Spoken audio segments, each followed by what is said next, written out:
the topic at hand, which is that Dylan Guenther is staying a Coyote. And if you haven't read Craig's story on gophnx.com, which conveniently dropped the exact same time as the announcement with quotes and analysis.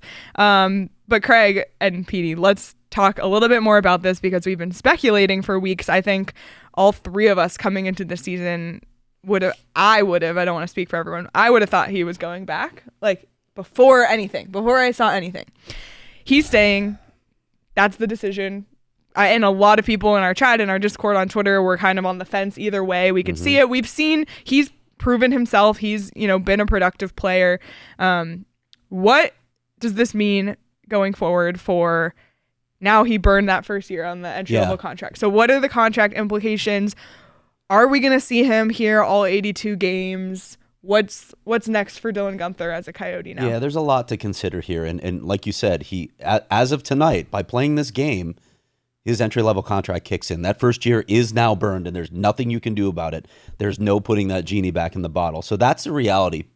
There are other ways that you can manage this. Like team control is a big thing for general managers in the NHL right now as far as contracts. It's really difficult to manage the cap, harder than ever with salaries the way they are. And we've had a flat cap for a bit too, which makes it even more challenging. But there are ways that you can keep him under team control for longer. If he's on the active roster for less than 40 games this season, he does not accrue an official season toward free agency, toward unrestricted free agency. So that's one thing that the Coyotes could do. I do think there's a strong possibility that they're going to let Dylan Guenther go play in the World Juniors for Canada. So you're talking about a camp, you're talking about the tournament. He's gone for close to a month, right, Petey? Didn't they let Barrett Hayton go in the middle of the season? They did. So I could see Dylan Guenther do that.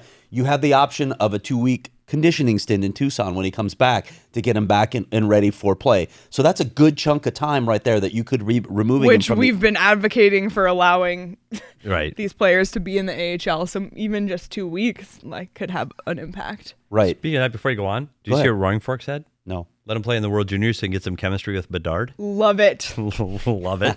Yes, please. Love it. So one other thing, just a couple points here. If he's injured while he's still on the active roster, those games missed still count. So if he's on the roster, it still counts toward those accrued games. And it would if he passes 40, he loses 1 year. He gets 1 year closer to unrestricted free agency. But here's another thing that I didn't mention in the story. I don't know if they're thinking about it at this point. You can still send him back to the WHL later in the season. There are multiple teams that are interested in trading for Dylan Guenther. And again, I said this recently. I don't think he ever plays a game for the Oil Kings, who are dead and buried. They're out of it. They're in rebuild. They want to trade that pick. They want the assets that they can get for it. There are a number of teams. Portland, Seattle, Kamloops. I've been told all three of those teams are interested in trading for Dylan Guenther. So maybe near the end of the season you say, okay, there's nothing left to play for here. We're out of it. Maybe we'll go let you play some meaningful games late in the season for a team. Go into the WHL playoffs. And hey, if you're lucky, maybe you get to play for the Memorial Cup you missed out on last year. All those things that we talk about combined, that could put him under 40 games for the season, so you still have control. We'll see how it plays out. I'm not sure about that last scenario that I laid out, but as far as World Juniors, I could really see that as a possibility. Yeah, I think that's actually probably likely. Yeah. Because you're talking about meaningful games here with the Coyotes. It's 4 wins, though. Craig, we'll see. Yeah, American Thanksgiving isn't that far away, and that's the benchmark. If they're in the playoff spot, they get 3 wins here. No. By the way, the Memorial Cup's in Kamloops. Exactly. This year. So you mentioned Kamloops. Kamloops is one of the teams. Yeah. Is the Memorial Cup's in Moncton, isn't it? In Halifax? 2023 Memorial Cup tournament. Kamloops. Don't ask me. I think it's in Moncton and Halifax. I just work here. But anyway, it's in Canada. Okay. So. It's in Canada. What? The Canadian Hockey League Memorial Cup? Right? Yeah, it is important. For Team Canada, you're the home team. Yeah, and it's a guy that was injured for last year's Memorial Cup. Not the World Juniors, the Memorial Cup. Memorial Cup, I'm sorry. Okay. My bad. I was like, the Memorial Cup. I Googled can't be explicitly The Memorial lying. Cup he's injured for, misses last year for his injury. Maybe. The World Juniors, I think that happens. I really do. I think those are big games on a big stage, very meaningful.